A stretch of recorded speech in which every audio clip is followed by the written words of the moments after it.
Meet Peter Kamenwa, a techie from 3D NANO company. He was showcasing a printing machine to prospective entrepreneurs on the sidelines of a recent research and innovation exhibition. In terms of innovation, we want to look into how we can benefit the youth, because they do finish school and looking for a job is quite hectic out there in the market. So some of the institutions or universities we are partnering with, like Mount Kenya University, we are looking, their big idea or goal is for their students to come out of the university with a mentality of self-employment.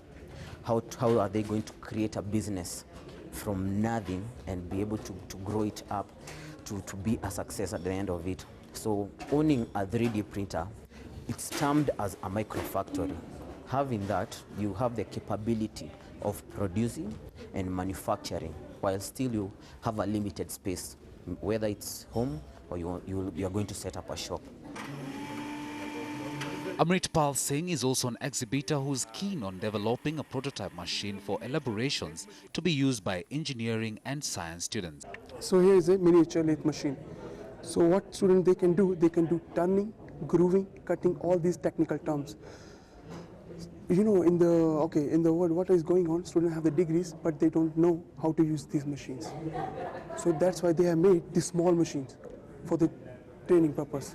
So that teacher can take this machine to the classroom and show them all these things by practically. What Peter and Amrit have in common is the use of technology and innovation to equip students.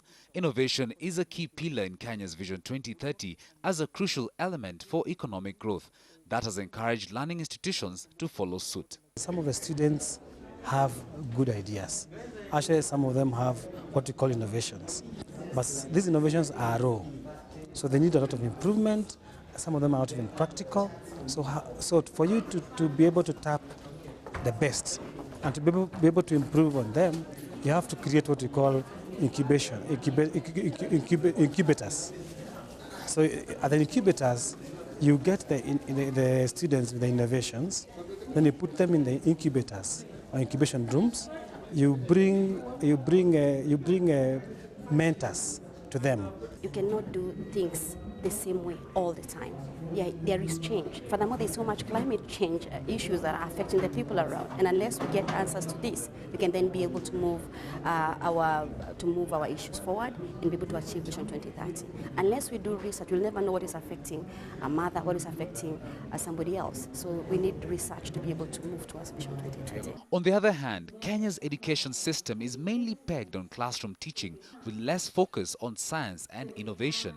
This is a problem that investors are working to overcome. I have a lot of problems with the curricula that are not able to offer practical, accountable sessions on research. When a student does research, can this student practically take it to the ground, do it hands-on, interpret it, work together with the farmer, and then have it actualized? When it becomes an academic paper, it doesn't help anybody. We have millions of these in journals and everywhere published, but where is the practical part of it? So I have a big problem with the curriculums that are dealing with agriculture, which are not practical, but I'm sure there are some that are actually okay. It's this gap that has motivated the likes of Peter and Amrit to give students ideas on how to become wealth creators and not job seekers, especially given that 7 in every 10 youth are unemployed in Kenya. Regarding lathe machine, milling machine, and drill press, sander, all this machine. You can say basic industry knowledge. So they can, when they go to industries, they can work. And that is all about. For Q to be a proper subset of P, all the elements in Q. So why are tertiary institutions lagging behind in encouraging research and innovation in teaching curriculum? Now, some of the lecturers who we have, or some of the teaching staff, may not be really conversant with how to handle these issues of science, technology, and innovation. So that's a challenge, because if somebody has an innovation, and you're, as a teacher or as a tutor, you're not trained to mentor that person, then it is easier for you to push that issue aside as you concentrate on your mainstream aspect. Access to finance is also a key challenge to startups. Various firms are now poised to inject capital into some of the business ideas from the youth. You need to have seed capital, At this point, the universities have to come up with that seed capital. We thank God because the National Council also is giving money for innovation. That's an NACOSTI, what was called the National Council of Science and Technology. So they are giving some seed capital. So we are able to be able to circumvent some of those challenges.